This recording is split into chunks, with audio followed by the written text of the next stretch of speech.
Souza, Guto. Tudo bem, tudo bem. Luiz Flávio. Então, boa tarde a todos. Vamos dar início a mais uma reunião magna do Serviço de Cardiologia do Hospital São Lucas, no 34º ano consecutivo, viu, Felipe? 34 anos de reunião. Essa é a reunião de número 1455.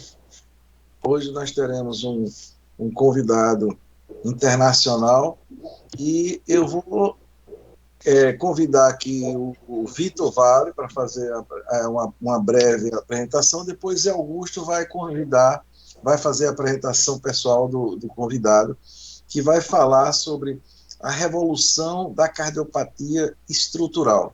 Então, Vitor, por favor. Bom, boa noite a todos. Primeiramente, queria agradecer aí ao Felipe pela disponibilidade aí em brindar a gente com essa aula, que com certeza vai ser muito boa. E um tema, né, cardiopatia estrutural, que é um tema que nós estamos crescendo cada vez mais, nós como intervencionistas, né, como cardiologistas, cirurgiões, aqui dentro do nosso Heart Team, e com certeza você aí, Felipe, também dentro do seu Heart Team. É uma coisa que está crescendo muito, né, essa parte de cardiopatia estrutural. E queria oficialmente aí dizer que estamos muito satisfeitos de tê-lo aqui hoje à noite, né? E vou deixar aí para o Zé Augusto fazer a sua apresentação. Beleza, Felipe, tudo bem, cara? Tudo bem, tudo bem. É um prazer enorme e é um privilégio aqui estar com vocês. Obrigado mais uma vez pelo convite. Uma satisfação enorme estar aqui com cardiologistas de tanto renome, de tanta experiência. Então, Felipe, é uma honra muito grande a gente ter você, né? Nordestino, conterrâneo, né? Minha mãe é de Pernambuco e eu tive o prazer de gozar da sua amizade, do seu auxílio lá em 2011. O Felipe, ele, só para citar algumas coisas, né?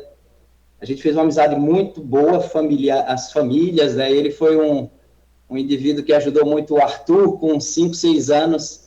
Arthur se divertia com o Felipe naquele período que a gente estava em adaptação. Mas só para colocar um pouquinho, né? O Felipe está aqui, não é só pela amizade, mas ele, desde cedo, acho que ele sonhou em fazer uma formação fora. Ele teve na Harvard, você era estudante, né, quando você teve na Harvard em reumatologia e gastro, não é isso, Felipe? Exato. Eu sou de Recife, né, me formei na Universidade de Pernambuco e no último ano da faculdade eu tive a oportunidade de fazer alguns estágios na Universidade de Brigham, tanto no Mass General quanto no Brigham and Women's. E isso me fortaleceu muito a vontade de vir fazer um treinamento fora. E aí você foi para Mayo, foi pesquisador na Mayo, trabalhou com gente importante como Somers, como Vitor Montori, depois foi para Yale, fez sua formação clínica, depois você teve visitando o Patrick Serrius lá na Holanda, depois você fez sua formação cardiovascular no Albert Einstein, em Nova York, depois esteve na Emory fazendo seu fellow de intervenção e culminou aí com a formação de 2 anos em cardiologia intervencionista estrutural. E a gente está aqui para ouvir você. Sinta-se muito bem acolhido pelo nosso time. Posso dizer que é um time de peso, é um time altamente produtivo no Nordeste.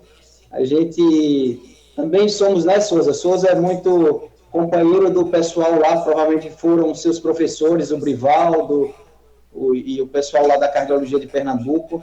Até a gente convidou uns Jair dois aí. e companheiro. Espero que apareçam uns 2 conterrâneos seus, né, Souza? A gente foi de última hora, mas a gente terminou convidando uns 2 ou 3 e sinta-se em casa para apresentar aí um pouco da sua trajetória e do que você pensa sobre, eu diria, sobre esse campo emergente, né? Quais são as perspectivas que a gente pode antever? Os professores de Recife foram de extrema importância, né, para o meu treinamento, para a minha formação. E muitos deles me estimularam também a procurar um treinamento de ponta. melhores opções. E uma das pessoas que sempre me estimulou muito lá em Recife, existem várias, mas uma que eu queria destacar aqui era o professor José Breno, que sempre foi um grande estimulador e, infelizmente, ele nos deixou aí recentemente, vítima da Covid-19. Mas uma pessoa a quem eu tenho uma admiração e uma gratidão fora do normal. Beleza. Se quiser começar. Vamos lá, estou tentando.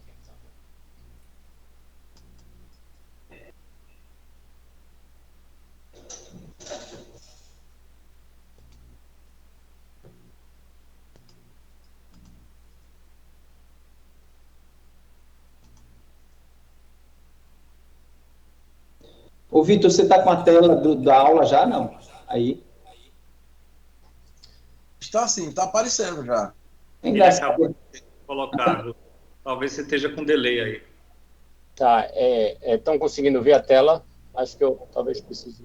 Sim, você precisa fazer novamente aquele passo a passo que você deu lá, que você fez no início. Aí, tá sem a tela, né, Souza? Hein? Perfeito. Tá sem a tela do slide, ou tá com a tela do slide?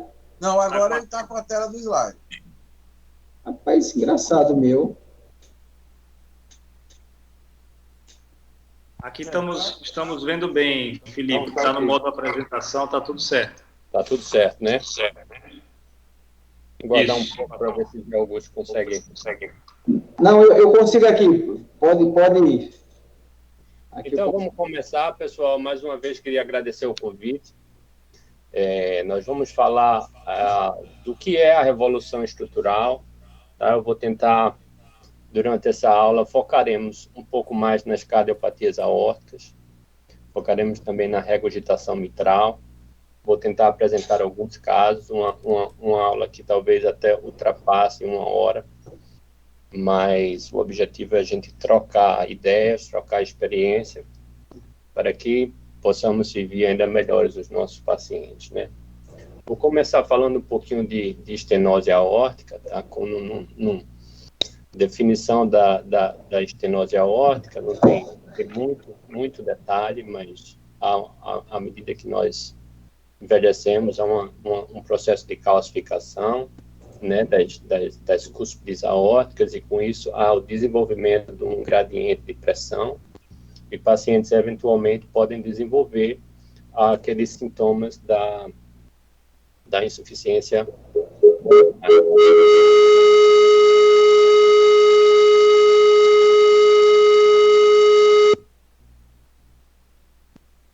Estão escutando?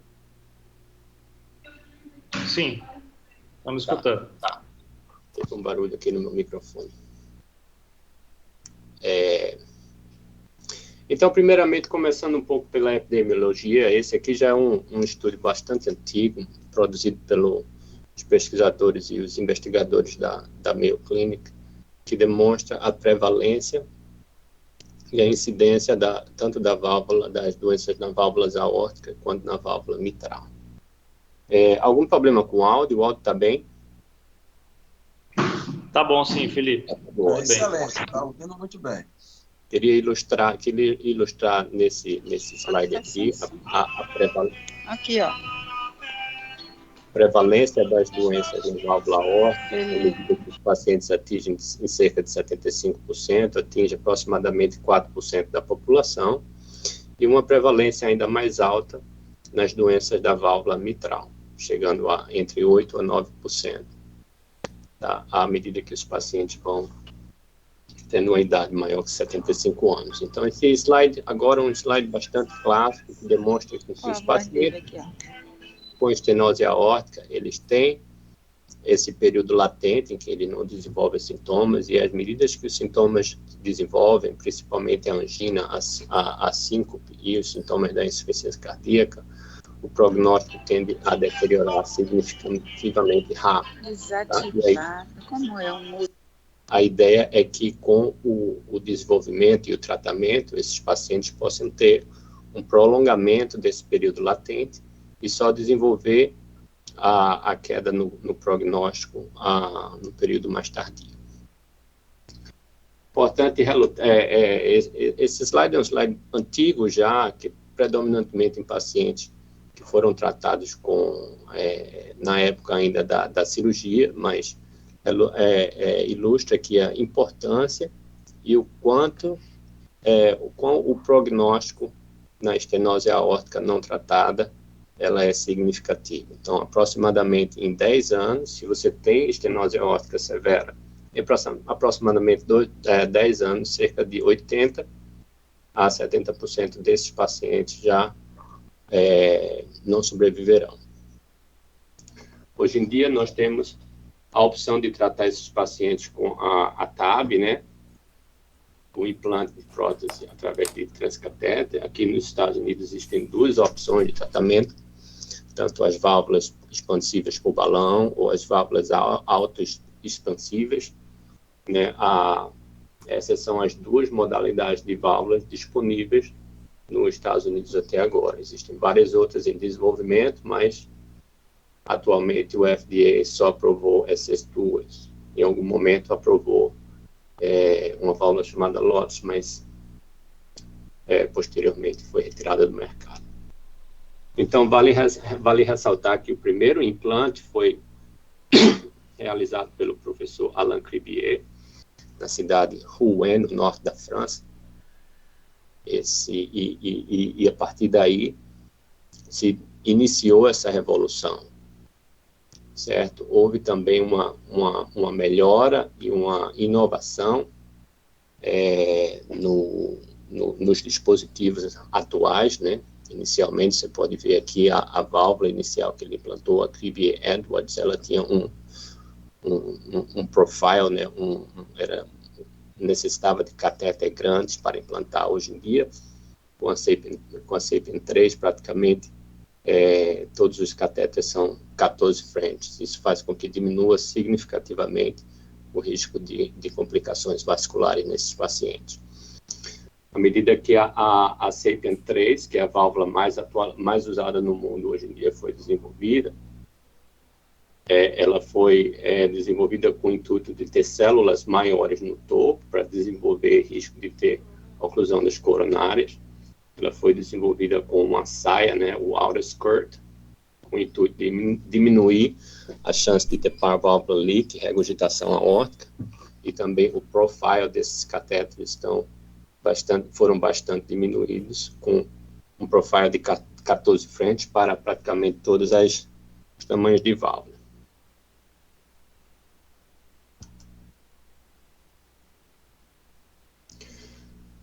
O dispositivo de controle, né, o dispositivo de manusear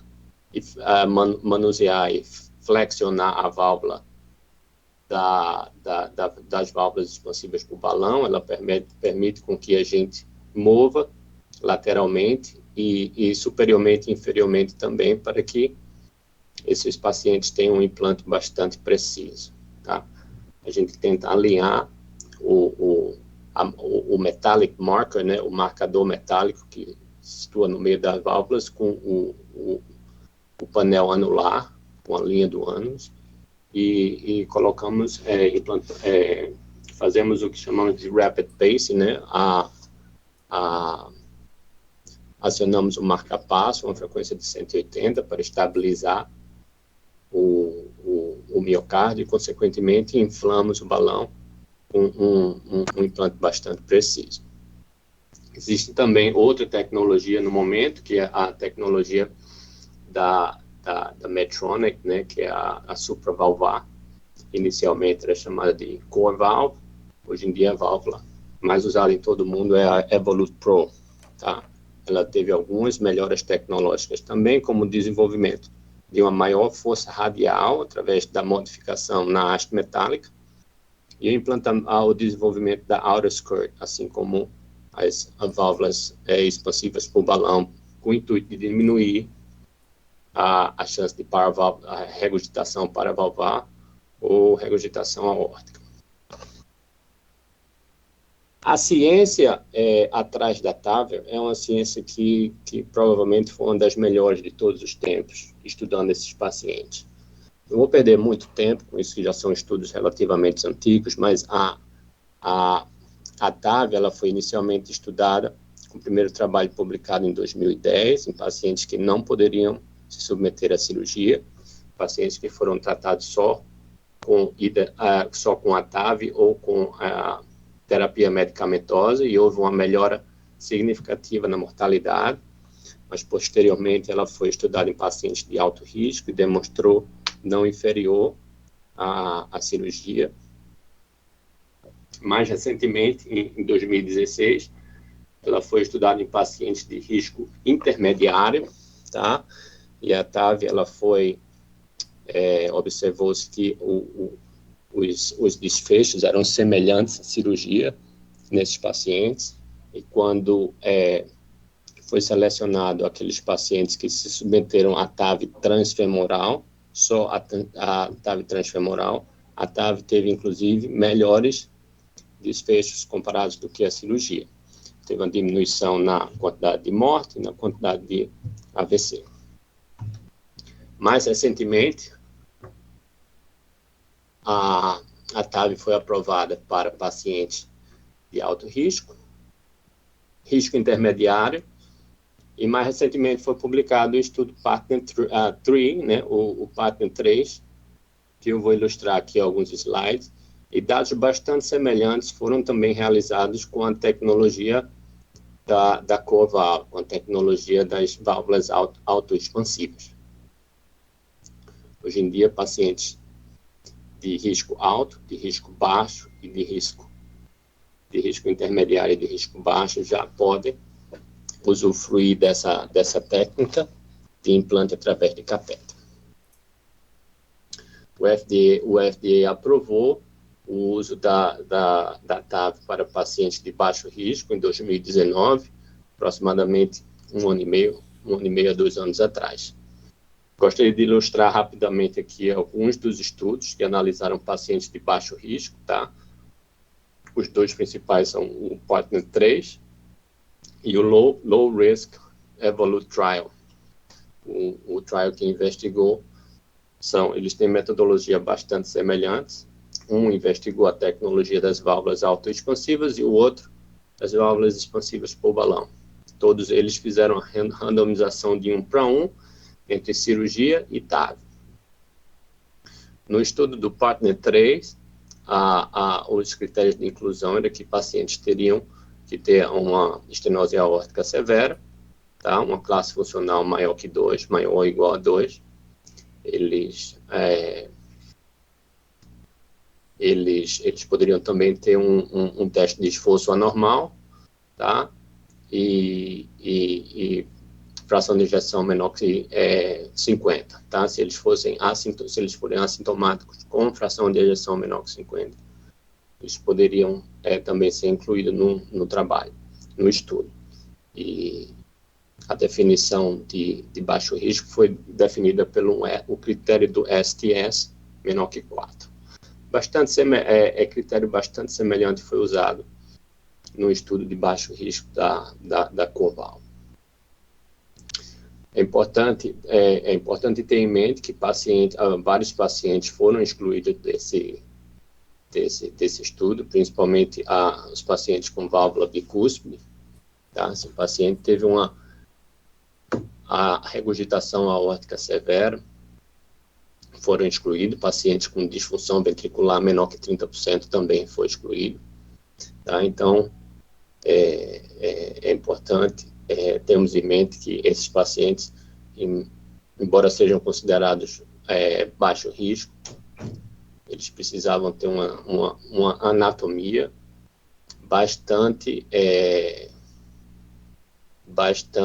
teriam que ser candidatos muito bons para TAV, para fazer parte desse estudo.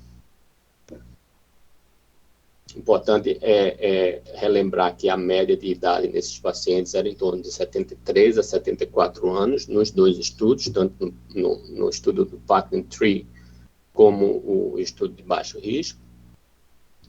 Tá? Eram pacientes com diversas comorbidades. Os pacientes no eco teve uma média de válvula área valvar em torno de 0,8, tá? A maioria desses pacientes tinham uma fração de ejeção normal. É importante também aqui observar que no estudo do Partner 3, cerca de 60% desses pacientes não receberam anestesia geral e sim só sedação moderada. Um pouco diferente no estudo de baixo risco, low risk trial da Medtronic, da CoreValve, que aproximadamente 55-56% desses pacientes tiveram anestesia geral. Então, vamos falar um pouco dos desfechos e dos outcomes nesses estudos, tá? O estudo do Partner 3 demonstrou, inclusive, uma superioridade da TAV em pacientes de baixo risco comparado à cirurgia, com uma diminuição significativamente, tá? Bastante significativa estatisticamente, com um p-value de 0,01 e uma diferença importante em morte, AVC e a taxa de rehospitalização.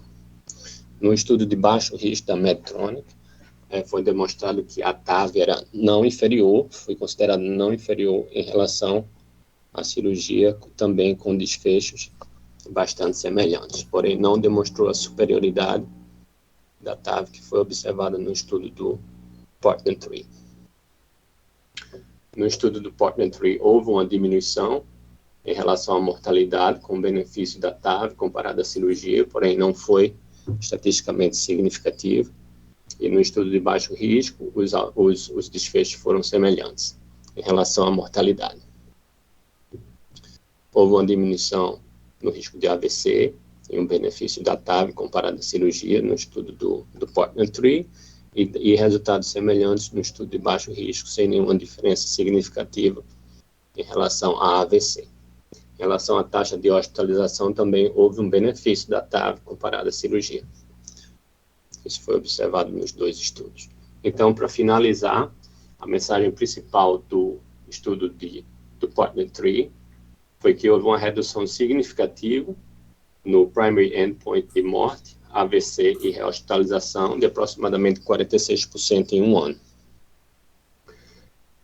Resultados semelhantes foram observados também no low risk, estudo de baixo risco da CoreValve, tá? Que demonstrou com que a TAV, realizada com as válvulas autoexpansivas, ela foi considerada não inferior à cirurgia em relação a desfechos de morte e AVC. O follow-up desse estudo foi um pouco mais longo, enquanto o Partner 3 foi de 1 ano, o estudo de baixo risco da Medtronic foram de 2 anos. Porém, é importante a gente ter sempre em mente que quando falamos de pacientes de baixo risco, esses pacientes podem ser bastante diferentes. A gente não pode colocar como não é como se diz em Recife, não é uma receita de bolo, há uma grande diferença desses pacientes. Por exemplo, aqui existe um paciente de 55 anos, sem nenhuma comorbidade, tá? Ele tem um score STS de 0,7, então ele é considerado de baixo risco. Aqui está um exemplo de um paciente de 85 anos, com prévia revascularização miocárdica cirúrgica, também com STS menor que 4, considerado de baixo risco. E aqui está um exemplo de uma paciente de 51 anos, que é diabética e faz uso de diálise também, considerada baixo risco. Então, são pacientes bastante diferentes, porém, classificados como baixo risco todos eles. Esse paciente aqui é um paciente que a gente vai se preocupar bastante com a longevidade da válvula, tentar oferecer a tecnologia e a estratégia que ofereça melhor longevidade no paciente de 55 anos. Esse paciente aqui a gente vai focar em tentar diminuir os riscos do procedimento o máximo possível, uma vez que esse paciente tem um risco de procedimento maior do que os dois ao seu redor, certo? E nessa paciente a gente também precisa focar e observar, tentar oferecer a válvula que produza e que cause maior longevidade, mas também temos que discutir se esse é um paciente que beneficiaria mais de uma válvula mecânica do que uma válvula biológica. Então, hoje em dia, existem várias tecnologias no mercado para para a TAV, tá? Nos Estados Unidos, a experiência americana é significativa nas válvulas expansivas por balão e nas válvulas autoexpansivas. Esse mapa é bastante interessante, que ilustra o quanto a TAV e os serviços de cardiopatia estrutural se difundiram por todo o país, tá? Existe uma conglomeração na costa leste, existe uma conglomeração na Flórida e uma conglomeração na Califórnia. Porém, está distribuído uniformemente em todo o país, tá? Desde que a TAV foi desenvolvida, em 2014, houve 16 mil implantes. No ano de 2018 já teve um aumento bastante significativo, passando a cirurgia entre 2015 para 2016, e um aumento de 390% no crescimento de TAV, tá, nos Estados Unidos desde 2014. Esses dados foram dados publicados em 2019, talvez esse aumento ainda seja ainda mais significativo hoje em dia, nos últimos 2 anos. Então, é importante a gente observar também que, à medida que a tecnologia foi difundida por todo o país, houve uma melhora significativa nos desfechos, tá? Inicialmente, em 2012, os pacientes havia uma mortalidade mais significativa, e a gente nota, com o tempo e com os anos, como a mortalidade durante o procedimento diminuiu com o tempo. Não só a mortalidade, mas diminuiu os níveis de AVC, diminuiu a necessidade de implante de marca-passo, tá? Porém, hoje em dia ainda está em níveis aproximadamente entre 6% a 10%. Importante a gente analisar também que a válvula implantada por catéter, a TAV, hoje em dia, tem demonstrado em alguns estudos ter uma durabilidade ainda maior do que a válvula implantada por cirurgia, tá? Esse aqui é um slide bastante importante que eu queria ilustrar. Esse é o diagrama da mais recente diretriz, a diretriz de 2020, do American Heart e do American College of Cardiology, que ilustra que se o paciente tiver entre 65, bem, inicialmente, se o paciente tiver mais de 80 anos, a TAV, ela é considerada classe 1 e a cirurgia classe 2A, certo?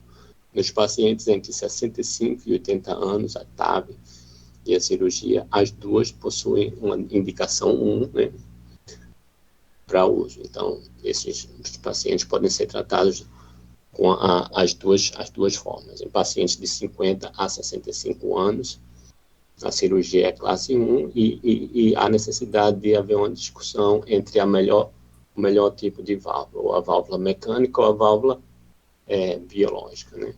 Em pacientes menores que 50 anos, os guidelines do American Heart Association, do American College of Cardiology, sugerem que esse paciente seja tratado com a válvula mecânica.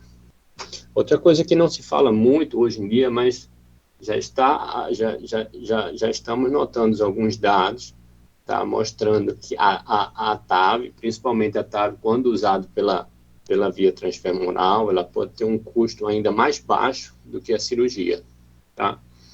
Esse aqui é um slide interessante que demonstra que a TAV transfemoral, isso são dados americanos, a grande parte do custo do procedimento está na válvula, tá, aproximadamente em torno de $300 mil, enquanto grande parte do custo da cirurgia está na hospitalização, tá? Mas já há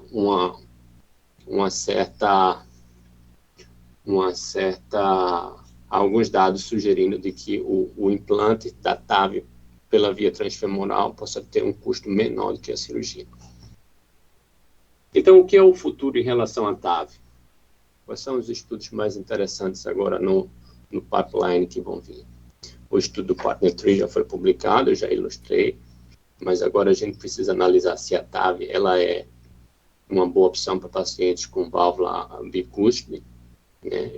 A TAV vai ser analisado em pacientes com insuficiência aórtica. Ainda não há nenhum estudo randomizado comparando TAV com cirurgia em insuficiência aórtica. Insuficiência aórtica é uma patologia bastante diferente, por conta da ausência de calcificação e da dilatação do anel aórtico. Então, um implante da TAV na regurgitação aórtica tem um risco maior e maiores taxas de complicações. A TAV hoje em dia já é aprovada em cirurgias em pacientes com falha da válvula biológica. A TAV está sendo estudada em pacientes com estenose aórtica moderada e insuficiência cardíaca. Esse é o TAV Unload, estudo TAV Unload, que deverá ser publicado em 2 ou 3 anos, e também está sendo estudado em pacientes com estenose aórtica assintomática. Esses dados serão publicados, acho que entre 3 a 4 anos. Existem novas tecnologias no mercado. A válvula Ultra da Edwards produz uma maior outer skirt, uma maior saia para tentar diminuir os riscos de regurgitação paravalvar. Produz a mesma haste metálica do que a válvula SAPIEN 3, mas é uma válvula que está sendo seu uso está sendo iniciado aqui nos Estados Unidos. Existem várias empresas tentando desenvolver válvulas específicas para a insuficiência aórtica. Uma das válvulas que tem uma boa perspectiva de uso é a J-Valve, também chamada de JenaValve. Ela tem uma tecnologia bastante diferente da tecnologia atual. Ela possui algumas hastes que permitem com que a válvula seja estabilizada. Esse aqui é um exemplo do implante da JenaValve. Você libera as hastes e desce com a haste até o anel aórtico, tá? Para estabilizar o implante e, consequentemente, liberar a válvula para o tratamento da insuficiência aórtica.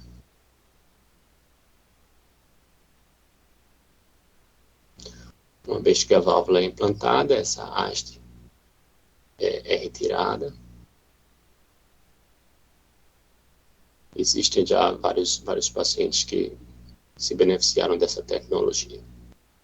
Tá? Esse aqui é um exemplo desse paciente que foi tratado, que possui uma insuficiência aórtica significativa, com total resolução da insuficiência aórtica depois da implantação da J-Valve, da JenaValve. Então, para finalizar a parte de válvula aórtica, eu vou apresentar um caso, um paciente que foi tratado aqui no Holy Cross, no hospital que eu trabalho, há cerca de 1 ano e meio. Tá? Era um paciente jovem, de 69 anos. Esse paciente, no ano de 2000, teve uma endocardite infecciosa. Nessa época, ele morava no norte do país, em Michigan, e ele foi tratado com uma válvula biológica, uma válvula chamada Freestyle, produzida pela Medtronic, 29 milímetros. Ele apresentou ao nosso hospital com uma queixa de dispneia aos expostos bastante significativa e um cansaço, com piora da dispneia nas últimas 2 semanas. Fora o cansaço, ele teve o desenvolvimento de edema dos membros inferiores, e no ecocardiograma demonstrou uma queda significativa na fração de ejeção para 35%. Nós fizemos o ecocardiograma dele, tá? E no eco transtorácico foi demonstrado a presença da insuficiência aórtica severa, tá? Com um pressure half time aqui, aproximadamente 219, tá? Demonstrando uma falha da válvula biológica, né? Uma deterioração da válvula biológica pelo mecanismo de insuficiência aórtica. Esse paciente foi avaliado posteriormente com o eco transesofágico, que demonstrou a insuficiência aórtica significativa, tá? Muito provavelmente por conta da perfuração de uma das cúspides da válvula biológica.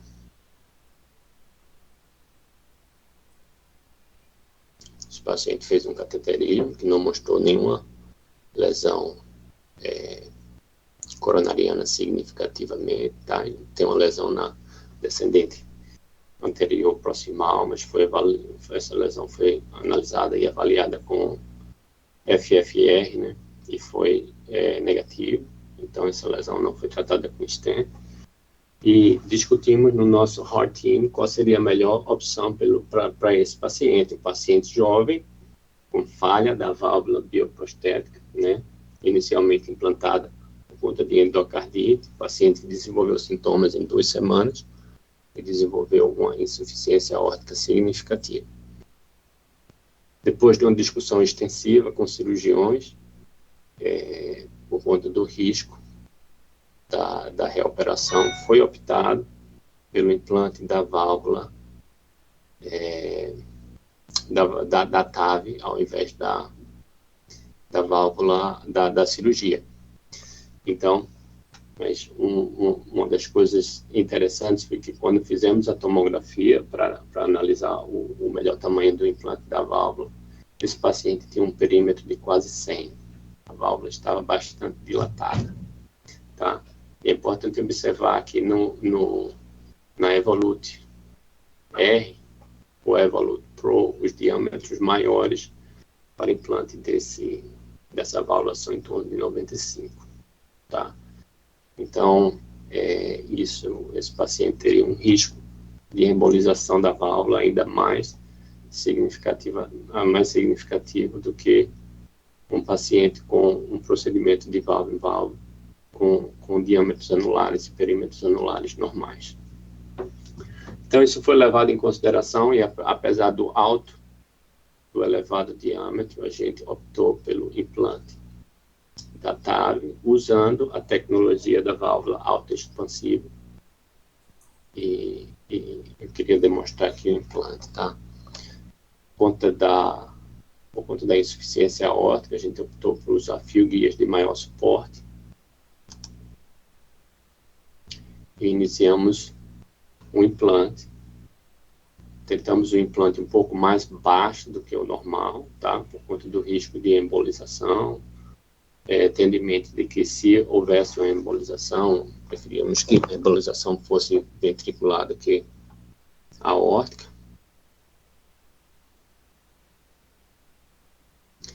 Aqui é o nosso implante final. E à medida que a válvula está sendo implantada, nota-se que ela teve uma migração distal. Esse slide aqui, no final do implante, ela migra distalmente. Não era o que queríamos, mas estávamos cientes de que isso poderia acontecer por conta do anel aórtico bastante dilatado, e resolvemos, nesse caso, o paciente tolerou bem, mas ele continuou com insuficiência aórtica severa, e resolvemos implantar uma segunda válvula, tá? Fazer um procedimento, implantar a segunda válvula, um valve em valve, né? Terceira válvula desse paciente. E após o implante da segunda válvula autoexpansiva, houve uma melhora significativa da insuficiência aórtica.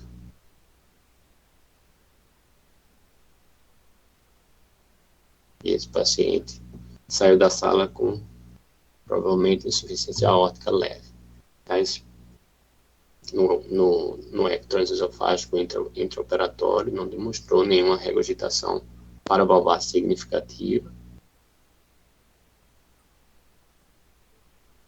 No eco transtorácico antes da alta, não demonstrou também nenhuma regurgitação severa, tá?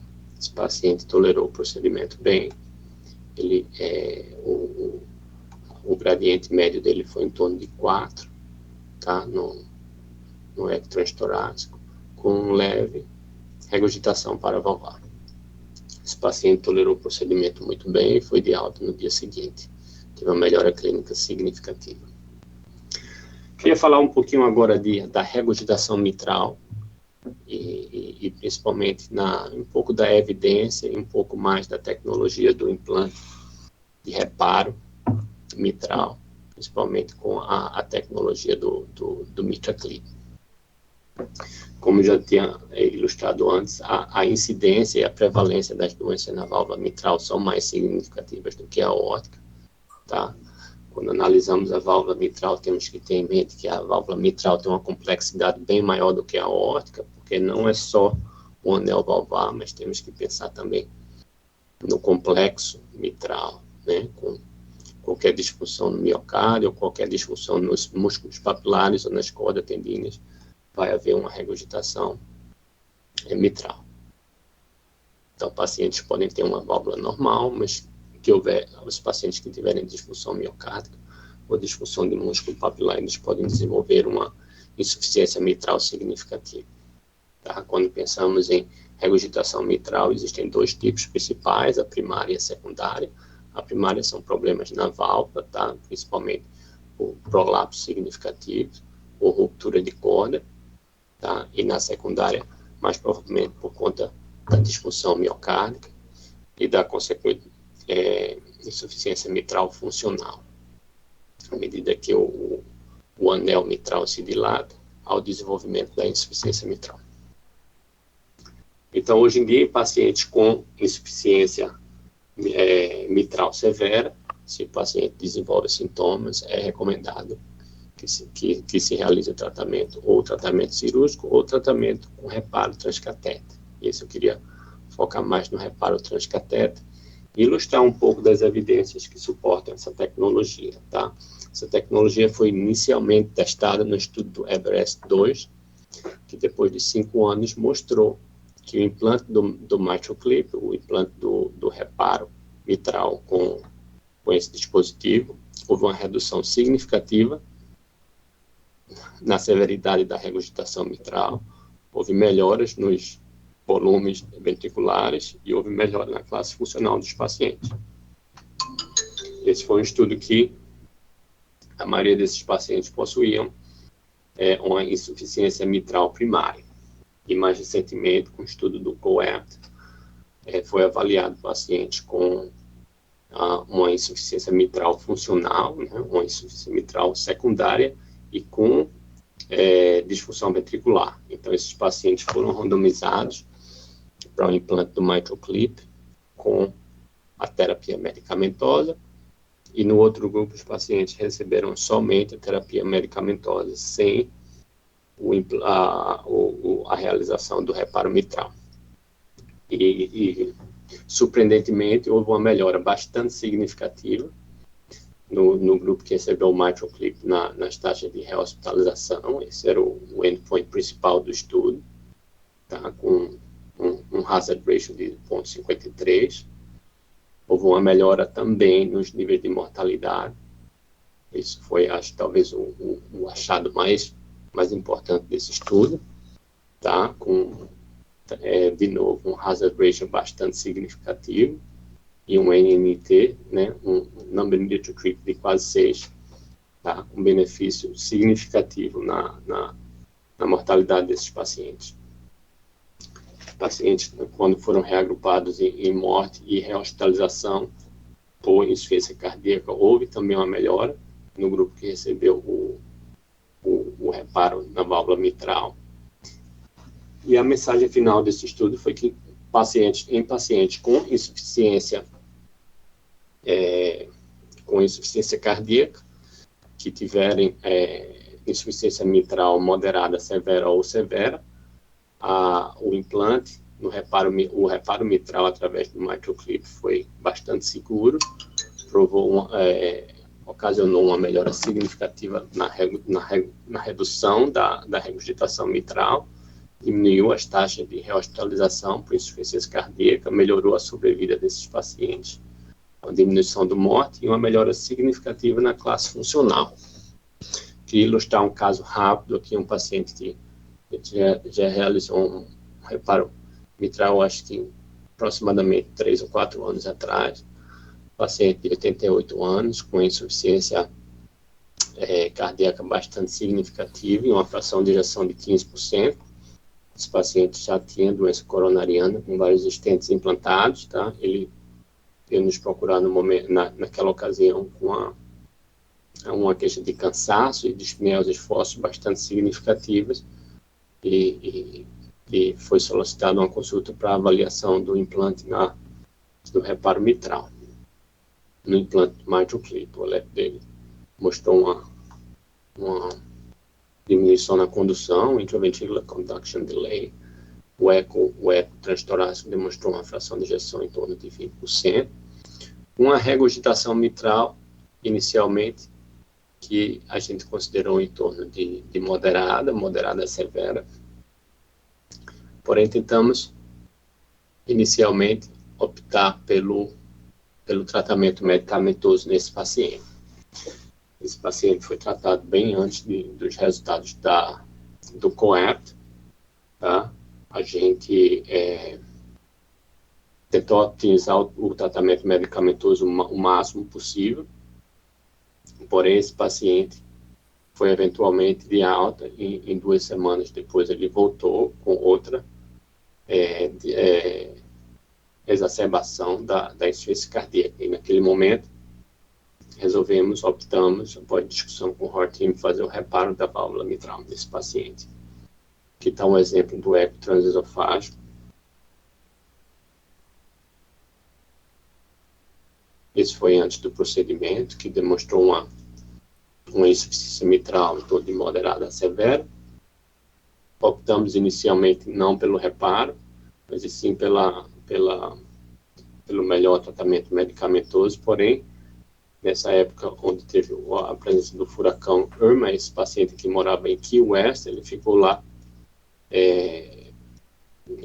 lá cercado, né? Aqui em West, por conta de 2 semanas, teve uma exacerbação da insuficiência cardíaca e voltou. Nesse momento, optamos por fazer o implante, o reparo do implante do MitraClip. Aqui está bastante importante no procedimento do reparo mitral, que a punção septal tem que ser bastante precisa para que permita com que o dispositivo consiga alinhar com a válvula mitral e consiga dobrar o suficiente para o implante do MitraClip. E optamos inicialmente por um implante na área A2P2, né, no meio da válvula, e notamos que após o implante do primeiro dispositivo ainda havia a presença de uma regurgitação mitral leve a moderada. Então, nesse caso, optamos pelo implante do segundo clipe, tá? Aqui você vê, já tem um clipe sendo implantado, e aqui estávamos indo com o segundo clipe, e após o segundo clipe, tivemos um gradiente médio em torno de 2, com a melhora significativa da regurgitação mitral. Esse paciente teve uma melhora clínica bastante significativa, teve uma insuficiência mitral residual leve, tá? E uma melhora clínica muito importante. Voltou às suas atividades habituais de yoga e Tai Chi Chuan sem nenhum problema, com a melhora da qualidade de vida significativa.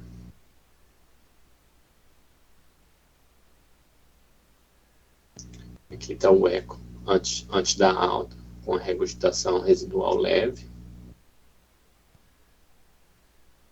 E os resultados aqui está a comparação da regurgitação mitral antes e depois, tá? E esses resultados perduraram por aproximadamente 2 meses quando fizemos follow-up desse paciente, ainda com a melhora significativa na regurgitação mitral. A melhora clínica foi bastante significativa. Existem várias tecnologias no momento sendo estudadas para pacientes, não só com o reparo da válvula mitral, mas também com a troca da válvula mitral através de catéter, tá? Muitas destas tecnologias não estão sendo avaliadas através de grandes estudos por conta da complexidade da insuficiência mitral, tá? Mas a válvula da Edwards e tanto a Fortis quanto a Medtronic já estão em fases finais de avaliação. A Tendyne é uma das válvulas mais promissoras no reparo mitral, no reparo não, no replacement, na troca valvar por cateto. Interessante que ela possui algumas hastes de suporte aqui. Isso aqui é implantado por fora do coração, e essa haste, esses tendões fazem com que haja uma diminuição na insuficiência miocárdica, na insuficiência mitral, enquanto o Apollo Trial, que é a válvula do Medtronic, tem uma tecnologia bastante semelhante, bastante diferente da Tendyne. Mas são duas válvulas que têm uma perspectiva de futuro bastante promissora. Eu tenho, acho que mais 10 minutos, então vou para os slides finais. A tecnologia de troca da válvula mitral ainda está em andamento, né? Ainda está em observação e estudos. Existem várias tecnologias nessa área, e há uma tendência a que essa troca valvar seja realizada pela punção septal, ao invés da punção miocárdica, para tentar diminuir a quantidade de insuficiência miocárdica depois do procedimento. A tendência no futuro é que as tecnologias de troca de válvula mitral por catéter sejam realizadas através da punção transeptal.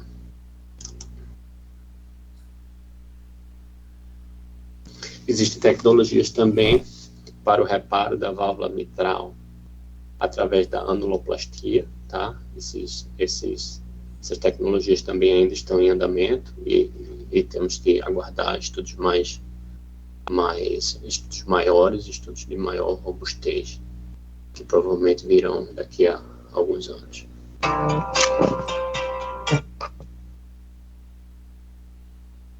Para finalizar, existem tecnologias mais recentes, como a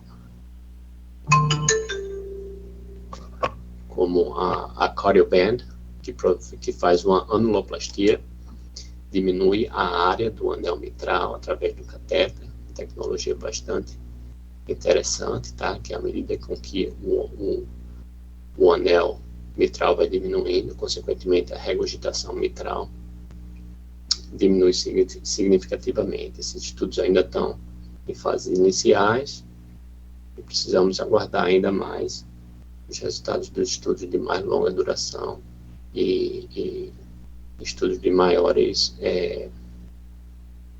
estudos com mais pacientes, tá? A tecnologia do milipídio mais recentemente foi realizada para a anuloplastia também da mitral, e essa é outra tecnologia que está sendo estudada e investigada no momento. Existem também várias empresas e várias tecnologias sendo desenvolvidas para o tratamento da válvula tricúspide, tá? Através de catéter. Essa é uma área que ainda não foi bastante estudada, mas nos próximos anos eu acho que haverá bastante estudos, bastantes resultados tanto no reparo quanto na troca da válvula tricúspide, tá? Para pacientes com insuficiência tricúspide severa. Estudos também em fases iniciais.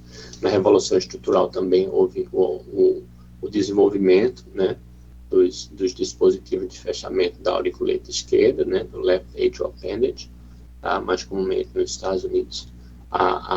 O FDA já aprovou o uso do Watchman, e mais recentemente o dispositivo Amulet foi aprovado pelo FDA. Isso tem beneficiado aqueles pacientes que não toleram anticoagulação. Então, para finalizar, a gente precisa relatar e informar a importância do heart team, né? Isso, o cirurgião não é uma briga do cirurgião com o intervencionista, que era para ser um bisturizinho, mas eu errei com o cérebro. Não é uma briga do cirurgião com o intervencionista, e sim um trabalho em equipe, tá? Para que, através da indicação da melhor tecnologia para esses pacientes, a gente permita com que esses pacientes melhorem a sua sobrevida, usem a técnica de menor comorbidade, tá? Mas a minha impressão é que o futuro, as técnicas minimamente invasivas serão mais utilizadas do que a cirurgia, do que as técnicas cirúrgicas de mais agressividade. Para finalizar, eu gostaria de agradecer mais uma vez o convite, estou à disposição para tentar responder qualquer pergunta, e muito obrigado e boa noite a todos. Bem, parabéns, Felipe. Antes de passar a Vitor aqui para coordenar a discussão, eu queria ressaltar, viu, Felipe, que dos 6 participantes da primeira reunião há 34 anos, 4 estão aqui presentes, né? Está ausente apenas o professor Zé Augusto, que já nos deixou, e a Marta, que é irmã de Zé Augusto, mas todos os outros continuam firmes aqui, participando dessa reunião magna, né? Sem dúvida nenhuma, muito interessante. Eu só queria fazer um breve comentário, que você, de certa forma, já nos falou, que no que diz respeito à estenose aórtica, a estenose aórtica severa, sempre, quando não tem sintoma, é aquele problema que a gente tem que ficar sempre aguardando aparecer sintoma para indicar um procedimento. E você disse que já tem alguns estudos, né, se eu não me engano, você mostrou um aí, o Avatar, o Erlitave, e tem outros aí mais que vão, talvez, nos mostrar alguma luz nesse sentido aí.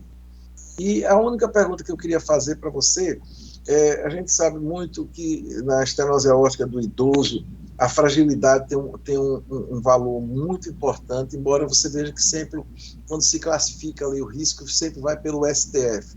Eu queria saber se no seu RARTIM leva em conta realmente o score de fragilidade e até quando ele pesa na decisão. E, Vitor, assuma aí, por favor, a discussão. É uma pergunta muito, muito interessante, tá? Interessante é que após a publicação do Partner 3, a recomendação, principalmente a recomendação das diretrizes europeias, foi publicada agora em 2021. Eu não ilustrei muito a diretriz europeia ainda, mas há uma mudança de paradigma no sentido de que a gente tem que deixar de ficar analisando o risco cirúrgico, tá? E sim analisar as comorbidades e a anatomia do paciente para o implante da válvula por catéter. E na minha opinião, é que no futuro, esses pacientes serão primeiramente avaliados para a TAV, e a cirurgia será destinada àqueles pacientes que são considerados de alto risco para a TAV, como aqueles pacientes com válvula bicúspide, pacientes com um aneurisma de aorta ascendente. Mas a tendência hoje em dia, e a recomendação das guidelines mais recentes, é que TAV seja a primeira linha e a cirurgia seja destinada aos pacientes que não sejam bons candidatos para TAV, baseado em comorbidades e anatomia. Um outro aspecto importante é não só a válvula bicúspide, mas aqueles pacientes que têm uma calcificação bastante significativa no fluxo de saída do VE, né? Esses pacientes têm um risco maior de ruptura da válvula, ruptura do anel aórtico, e às vezes os pacientes talvez podem ser melhores tratados com o uso da cirurgia. Muito bom, Felipe. Felipe, queria te parabenizar, viu? Aula muito boa mesmo. Acho que você discorreu bem sobre as duas maiores valvopatias, né, que nós encontramos aqui, que a gente tem crescido muito na nossa área em tratá-las. Felipe, antes de abrir para Zé Augusto, Roberto, estão com as mãos levantadas aí, eu queria te perguntar duas coisas. Primeiro, eu queria te perguntar se dentro do seu RARTIM as decisões são sempre tranquilas e compartilhadas, ou se existe alguns momentos de maior tensão em que metade vai para um lado, metade vai para o outro. Como você, ou quem conduz o Heart Team, como que se conduz isso? Eu acho que isso é uma troca de experiência boa aqui para o nosso Heart Team. E a segunda pergunta, que eu acho que é o grande entrave, talvez, da nosso tratamento transcatéter aí da valvopatia aórtica, que é a durabilidade das próteses, né? A gente está querendo, se eu fosse tratar uma estenose aórtica minha, 50 anos, 55 anos, eu ia querer fazer uma TAV. Mas a gente sabe que a durabilidade da prótese ainda não é a ideal, né? E aí a gente encontra um cenário em que o paciente vai estar com uma prótese de uma TAV, cujo explante a gente sabe que é um pouco mais complicado do que o explante de uma prótese cirúrgica, né? E que uma TAV em TAV já tem uma série de limitações, né, relacionadas à altura das coronárias. Então, eu queria que você comentasse esses dois aspectos, os aspectos práticos aí do Heart Team, a decisão compartilhada, quando existe alguma dúvida, né? No aspecto da durabilidade das próteses, qual você acha que é o caminho aí? A engenharia tecidual das válvulas, não sei, qual você acha que é o caminho aí? Perguntas bastante interessantes. A gente precisa ilustrar alguns aspectos importantes. Primeiro, aqui nos Estados Unidos é mandatório, né? É obrigado, através do FDA, que todos os pacientes, 100% desses pacientes, sejam discutidos pelo Heart Team. Tá? Aqui no nosso serviço, nós temos 4 intervencionistas e 3 cirurgiões. Tá? É obrigado pelo FDA que tenha pelo menos um cirurgião presente nessa discussão. Tá? Portanto, também ilustrar que o FDA manda com que todos os pacientes tenham que ter uma visita antes do procedimento também com o cirurgião. Tá? É importante também ilustrar que quando a gente faz o implante, o FDA também obriga que o cirurgião esteja presente na sala. Então, esse implante não é realizado somente pelo intervencionista. O cirurgião está do lado, na maioria das vezes, auxiliando, ajudando no procedimento.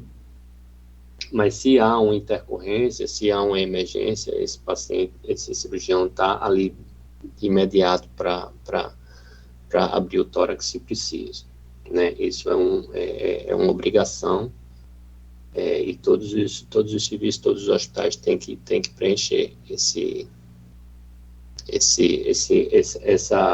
pré-requisito.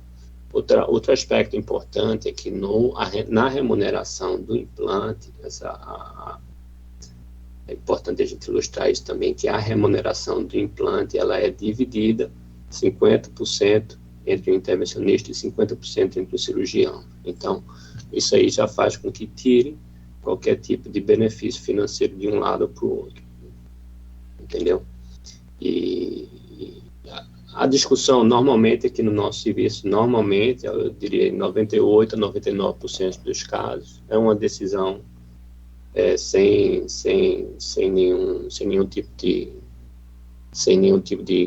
controvérsia significativa, e observamos hoje em dia que há uma tendência para o uso maior das válvulas por catéter. Interessante a sua pergunta agora, que na semana passada, por exemplo, a gente realizou um implante em um paciente de 73 anos, totalmente baixo risco. Esse paciente, inclusive, é um cirurgião cardíaco que se aposentou recentemente. Ele tem total conhecimento de todos os dados e de todas as evidências. Ele inicialmente ficou 73 anos sem nenhuma comorbidade. Eu faço uma válvula cirúrgica ou uma válvula por catéter. Então, discutimos bastante esse paciente. Tá?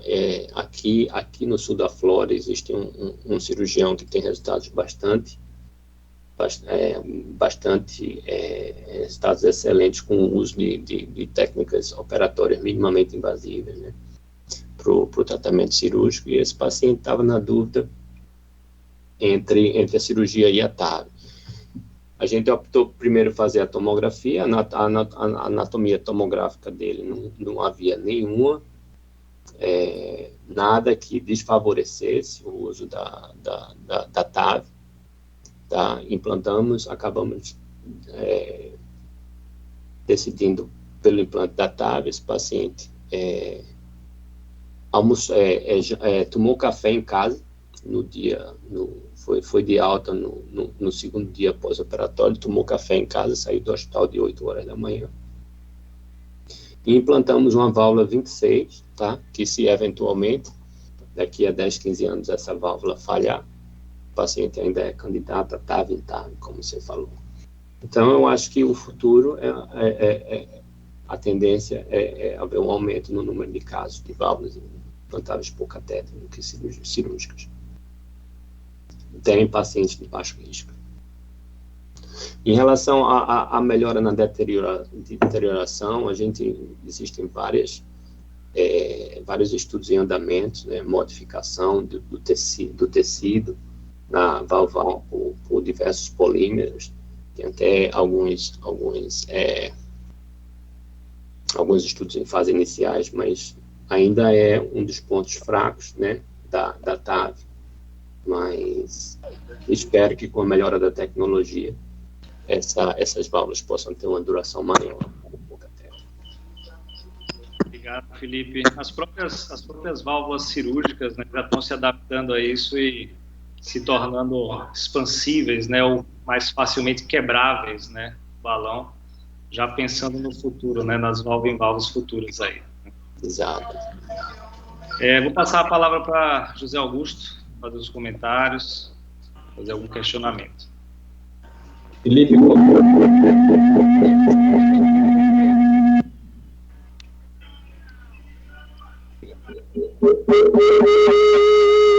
pronto, tá ouvindo? Tem alguém com o microfone aberto, né? Ô, Felipe, Agora sim, Guto. Você poderia descompartilhar a tela, né? Talvez ficasse melhor. Tá. Felipe, tá ouvindo, Felipe? Estou ouvindo bem. Primeiro aí, parabéns pela brilhante aula, acho que foi extremamente interessante ver a sua experiência, também fazer a certa comparação do estágio que a gente está. Acho que a gente está bem, né? Acho que o pessoal também pode testemunhar isso e dizer assim, quando eu vejo a mídia fazendo a propaganda do Elon Musk e Jeff Bezos, eu fico impressionado, porque eu acho que o que vocês estão fazendo, o que a ciência fez com esse tipo de procedimento, para mim me impressiona muito mais do que um voo espacial. Então, é fantástico, né? Se a gente pegar na história da cardiologia estrutural, a primeira valvuloplastia, parece que foi em 1952, né, a pulmonar. São 70 anos de trabalho, né, para chegar nesse nível, e vocês ainda estão apontando um futuro ainda mais brilhante. Então, puxa, é fantástico o que vocês estão fazendo e vão fazer aí no futuro e em prol do paciente. Eu sempre digo, se a gente tiver duas técnicas, a menos invasiva, não há dúvida, os resultados estão bem equiparáveis. A minha pergunta é bem simples, a gente está com... Eu não peguei bem aquele caso que você falou do Mitra Clip, mas eu queria ouvir sua experiência. A gente está acompanhando um caso, acho que eu já discuti esse caso com o Vitor, acho que o Roberto já cheguei a falar, é um paciente que fez um reparo de válvula mitral por um prolapso, mais ou menos 8, 10 anos atrás, e ele agora está numa situação bastante crítica. Tem um mieloma controlado, uma caquexia importante, e faz diálise. Do ponto de vista, esse é um paciente candidato provavelmente é candidato a mexer na mitral, porque ele está tendo insuficiência cardíaca, está sintomático, etc. A gente compensou parcialmente com remédio, mas qual é a sua experiência em MitraClip em pacientes que já foram tratados cirurgicamente? Até onde eu sei, a gente tem menos experiência nesse grupo, mas provavelmente você aí nos Estados Unidos deve ter já um acúmulo de casos maior desse tipo. Como é que vocês estão fazendo? Esse é um caso bastante complexo, né? Os pacientes, principalmente em diálise, é uma calcificação. Normalmente, esses pacientes têm uma calcificação no anel mitral significativa, alguns deles, inclusive, uma calcificação significativa nas cúspides valvares. Esses pacientes, na maioria das vezes, não são bons candidatos para o reparo mitral através do MitraClip. E o que a gente faz nesses pacientes, na maioria dos casos, é tentar, não fazemos aqui ainda no nosso serviço, mas a esses pacientes, dependendo também do grau de disfunção miocárdica, eles podem ser bons candidatos para troca valvar mitral por catéter, né? Se não forem considerados Se o risco cirúrgico for muito alto da troca valvar cirúrgica, esses pacientes podem ser avaliados para a troca valvada mitral por catéter. A experiência do MitraClip em pacientes com reparo cirúrgico prévio é limitada. Então, teria que estudar, teria que fazer uma análise da anatomia mitral. Se houver uma calcificação, a presença de calcificação significativa, há alguns estudos demonstrando bons resultados com a troca mitral por catéter nesses pacientes. Mas esse tipo de procedimento é realizado em poucos serviços, relativamente poucos serviços no país, e grande parte deles através de estudos, né? Uma vez que a técnica ainda não foi aprovada pelo FDA. Você está falando do Valving Mac? Valving Ring? Valving Mac. Okay. O Valving Ring já é aprovado aqui no país, tá? E na grande maioria das vezes a gente faz um implante de uma válvula aórtica expansiva por balão na válvula mitral com bons resultados. Aqui nós tivemos alguns casos de valve mitral, né, mas com prótese. A gente nunca fez valving ring e nem valving Mac aqui. Ô, Vitor, mas esse caso não é valving Mac, não, que o Guto falou, né? Ele não tem aquela calcificação do anel mitral. Depende, tem que ver a tomo, né? Você teria que ver a tomo para ver o grau de calcificação do anel, né? Ok, Roberto, você levantou a mão aí. Isso. Felipe, parabéns, a aula foi bem elucidativa, né, mostrando aí a evolução da doença estrutural, né, do manejo da doença estrutural no futuro. A minha pergunta é simples, você acredita de que a dilatação da aorta, ela seja, né, mais um daqueles pontos para predizer bom desfecho ou ruim desfecho na TAV? Recentemente, um registro bem interessante mostrando que os pacientes com acima de 40 milímetros de dilatação da aorta, a gente já prediziu um pior, né, cenário, uma pior evolução desses pacientes, com maior número de refluxo paravalvar. Você acha que esse teto de 40 é utilizado por vocês, do tipo paciente com 42, 43, 41, enfim, ou você não tem ainda um número isolado? Você leva em consideração aqueles números cirúrgicos de 45, 50, que já vão ter uma abordagem cirúrgica, e aí acaba mexendo na raiz da aorta? Essa é uma pergunta. E a outra perguntinha é que, à luz assim, do que vem evoluindo, como o Dr. Souza tinha citado, o Recovery, né, o Avatar agora que saiu no RA, você acredita que a TAV venha da mesma maneira que venha assim, aos poucos, né, pegando aqueles lugares que antigamente a gente fazia cirurgia, nos pacientes com estenose aórtica moderada? Você acha que também é uma evolução em que a gente começa pela troca cirúrgica nos moderados e daqui a pouco a gente vai passar para a TAV para os moderados também? São perguntas bastante interessantes. A gente, em pacientes com aneurisma de aorta, né, com dilatação significativa de aorta ascendente, a gente utiliza o diâmetro clássico de 5 em pacientes com válvula bicúspide, tá? Então, se há uma dilatação maior que 5, normalmente esses pacientes vão para cirurgia e não para TAV, tá? Em pacientes com válvula não bicúspide, usamos o Klaroff, né, o diâmetro de 5,5.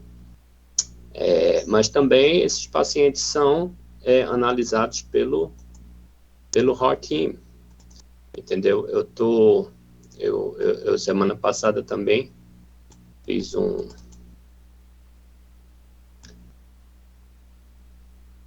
a realização de uma TAV. Deixa eu até tentar mostrar, ver se eu puxo aqui direto. Deixa eu ver se funciona. Se eu tentar. Tá. Acho que não, mas semana passada a gente fez uma TAV em um paciente de 78 anos que tinha um histórico de tumor, né, um câncer no pescoço, com metástase para pulmão, tinha um grau significativo de lesão na caixa torácica, né, por radiação. Esse paciente não foi considerado pelo cirurgião como um candidato à cirurgia, e ele possuía um aneurisma de aorta em torno de 7,5, com uma válvula bicúspide, com uma válvula aórtica de 0,4, tá? Esse paciente, a única tecnologia disponível era a TAV, né? Resolvemos fazer o implante com a válvula expansiva por balão. Era também uma válvula aórtica bastante horizontal. Deixa eu tentar ver se eu consigo mostrar aqui Mas o paciente respondeu excelente, tivemos um excelente resultado com a SAPIEN 3 nesse paciente, entendeu? Então, para resumir, a grande maioria desses pacientes com aneurisma de aorta ascendente, eles acabam indo para a cirurgia, aqui na nossa experiência, com diâmetro maior de 5,5.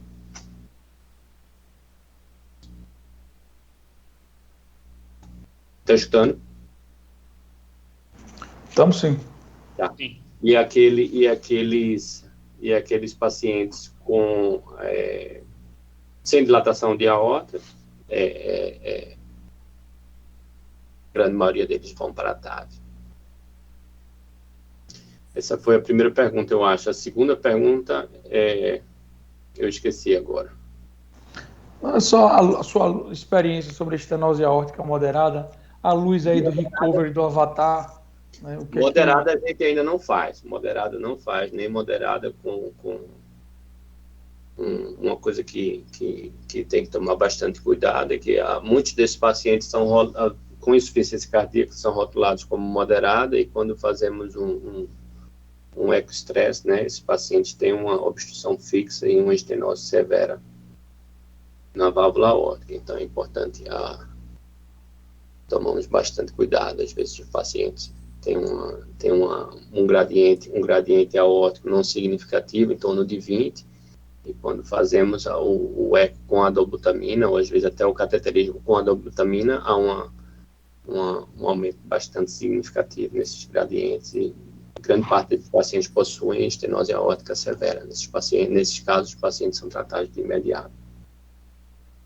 Ainda precisa de mais evidência no tratamento da insuficiência da estenose moderada com insuficiência cardíaca.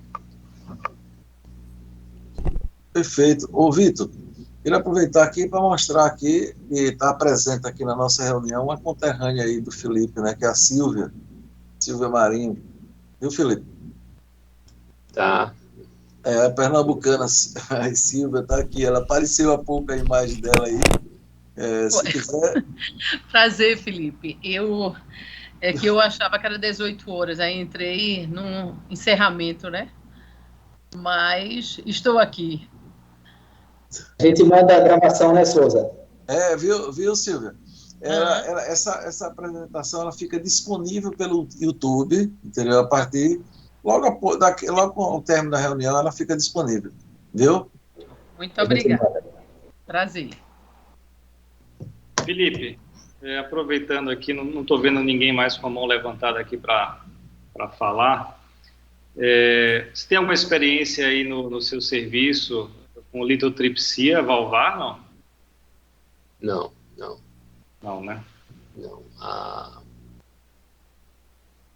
Temos uma experiência na litotripsia com balão, nas artérias periféricas. A gente usa bastante a empresa chamada Shockwave, a gente usa bastante para os pacientes que têm doença arterial periférica e normalmente tem uma calcificação concêntrica e uma calcificação significativa nas ilíacas ou nas femorais. A gente tenta, vários pacientes, fazer a litotripsia por balão antes do implante. A maioria das vezes, durante o procedimento, a gente tenta dilatar as artérias para que permita o acesso transfemoral. Hoje em dia, a gente tenta evitar o máximo possível o acesso cirúrgico da TAV. Eu acho que o transfemoral a gente consegue utilizar em praticamente 95%, 90-95% dos nossos casos. Vitor? Eu acho. Vitor? Ô, Vitor. Fale. Não, é só rapidinho também, Felipe. Eu sei que não foi tema específico da aula, mas como entra na estrutural, miocardiopatia hipertrófica obstrutiva é importante. Você acha que vocês vão avançar ou a cirurgia ainda vai ficar como padrão ouro, né? Como é que você visualiza isso, se você tem experiência no seu serviço? A cardiomiopatia hipertrófica, o tratamento de escolha é a cirurgia, né? E isso há uma divergência um pouco da experiência americana com a experiência europeia. E talvez isso seja relacionado a grande parte das evidências, o tratamento cirúrgico com a miectomia serem realizados por... Se você for analisar, grande parte dessas evidências vem da Clínica Mayo, né, que tem uma escola cirúrgica cardíaca muito forte e tem desfechos que não são reproduzidos ao redor do país e do mundo. Então, nos Estados Unidos, há ainda uma preferência pela miomectomia, enquanto na Europa há uma tendência maior para o uso de embolização das septais com álcool, pelo tratamento de uso transcatéter. Durante o meu treinamento na Emory, realizamos bastante casos de alcoolização septal com resultados excelentes. O Dr. John Douglas, professor John Douglas, é talvez a maior experiência mundial nesse procedimento. Mas nos Estados Unidos ainda há uma preferência pelo tratamento cirúrgico das cardiomiopatia hipertrófica. Rodrigo. Existem alguns relatos de casos também. Existem alguns relatos de casos. E eu tive 2 casos em que utilizamos o MitraClip para redução da obstrução. Existe alguma experiência em relatos de casos demonstrando um benefício significativo com o implante do MitraClip na redução da obstrução da hipertrofia. Beleza. Ótimo. Posso, ô Vitor? Felipe? Tá ouvindo ou não? Estou escutando, Rodrigo. Ô, Felipe, legal, parabéns aí pela apresentação, obrigado, viu? Deixa eu te perguntar uma coisa. Como é que vocês avaliam o risco de o paciente precisar de marca-passo por um procedimento de TAV? Qual é o manejo que vocês têm feito mais rotineiramente? Em alguns casos, um marca-passo é implantado profilaticamente. Quanto tempo antes, se assim o for? Ou vocês só avaliam isso depois do procedimento e com que protocolo? Depois de 48 horas, mais? Como é que é a interpretação e o manejo nesse quesito aí, Felipe? Está tendo um pouco de ecto. Esse ainda é um dos tendões de Achille da TAV, né, a necessidade de marca-passo. Eu nunca cheguei a implantar nenhum marca-passo profilático antes. A gente evita essa prática o máximo possível, tá? Aqueles pacientes que têm alto risco para distúrbio de condução, aqueles pacientes já portadores do bloqueio de ramo direito, com um alargamento no intervalo PR, aqueles pacientes que têm um grau de calcificação no trato de saída do VE, esses pacientes, a gente evita também o máximo possível fazer um implante imediato depois do procedimento. Tentamos deixar o marca-passo temporário, às vezes por um dia, às vezes por 2 dias, observando esse paciente na telemetria, 24 horas. E existe um trabalho já com vários diagramas, eu sempre sigo aquele diagramazinho, é bastante interessante, mas evitamos o implante profilático, evitamos o implante de imediato depois do procedimento, tá? A evidência mostrando que 70% desses marca-passos que são implantados logo depois do procedimento, eles teoricamente não eram necessários. Procuramos observar os pacientes, às vezes, por até 2 dias. E se há bloqueio AV significativo, complexo ou total, aí nesse caso, fazemos o implante, mas grande parte desses pacientes, eles acabam melhorando seus distúrbios de condução em 12 horas a 24 horas.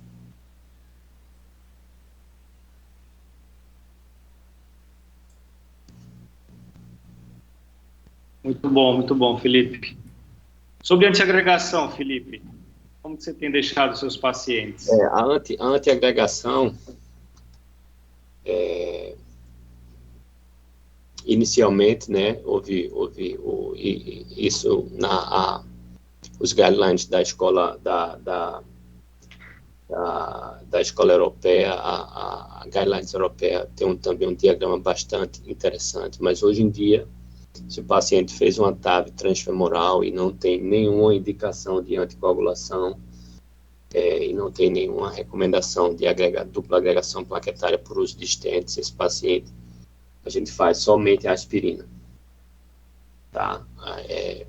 Em pacientes que têm indicação de anticoagulação, a gente faz, nesses pacientes, só o NOAC, ou o DOAC, né? Mas hoje em dia, e isso é ilustrado já nas guidelines europeias, de que a recomendação pós-TAV é de terapia antiplaquetária única com aspirina, sem necessidade de anticoagulação e sem necessidade de clopidogrel. Excelente, Felipe. Vitor, o Wesley está colocando a filha para dormir, mas pediu para fazer uma pergunta, e como está gravada, viu? O Wesley é intervencionista, Felipe. Ele perguntou, e eu acho que valeria essa pergunta, como é que é seu time de imagem, já que parece que não é só um time de cardiologia intervencionista, também precisa de um time de imagem estrutural. Ele pergunta a utilização de fusão de imagens no pré- e intraprocedimentos, e se você visualiza algo como robótica no tratamento percutâneo, algo desse tipo. Essa foi a pergunta dele, as duas perguntas. Um pouco da experiência da imagem do seu time para fazer o planejamento do procedimento e eventualmente, um futuro com robótica. As imagens de fusão, ela não, pelo menos nos Estados Unidos, elas não estão restritas exclusivamente aos estudos, né? Na prática clínica, ela não tem um uso significativo. Durante o meu procedimento, eu tive uma experiência na Holanda, no meu treinamento na Holanda, com o Nicolas Van Miggen, que ele tem na sala uma tela de monitor do lado, com que ele tem um software que permite o uso de imagem de fusão através da tomografia e permite fazer algumas simulações do implante. Na prática dele, ele usa isso de rotina, mas eu acredito que isso também seja devido ao fato de eles serem o desenvolvedor dessa tecnologia e desse software. Mas aqui nos Estados Unidos, a prática de simuladores para a troca de válvula aórtica é bastante restrita e dedicada única e exclusivamente aos trabalhos, aos estudos. A outra era em relação aos simuladores. Os simuladores não, na parte estrutural, também muito restrito, tá? Ainda há uma tecnologia robótica destinada para tratamento de doenças coronarianas, mas também essa tecnologia não está se disseminando no país, e acredito que muito disso seja relacionado ao custo da tecnologia e a ausência de pagamento por uso dessas tecnologias. Mas bastante restrito, dedicado única e exclusivamente aos estudos científicos. Ótimo. Excelente. Alguém mais quer fazer alguma pergunta?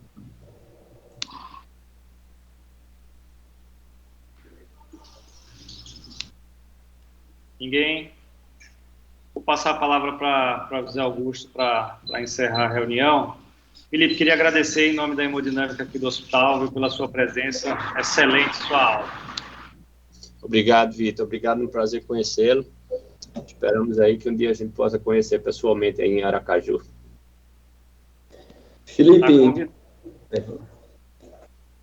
então, o que a gente tem a agradecer, tá aí o professor Souza já colocou o histórico dessa nossa reunião, é uma reunião tradicional, eu era estudante quando ela foi fundada, então é uma honra muito grande ter você, um brasileiro, foi para os Estados Unidos, né, fez toda essa formação, venceu, está lá liderando aí grupo de uma área de ponta da cardiologia, e agora você está nos servindo e replicando o conhecimento que você adquiriu durante todos esses anos e nos ensinando, trocando sua experiência. Eu acho que isso só faz com que o seu trabalho ele tenha uma dimensão ainda maior.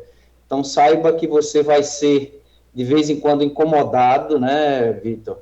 De vez em quando a gente vai o requisitar para estar aqui com a gente, congressos, reuniões, visitas, quem sabe, e sinta-se convidado em vir em Aracaju quando você vier ao Brasil. Muito obrigado, um beijo na Juliana. É o Daniel, né, o filho? Daniel, manda um beijo neles, viu? Foi muito bom ter você aqui essa tarde, início de noite.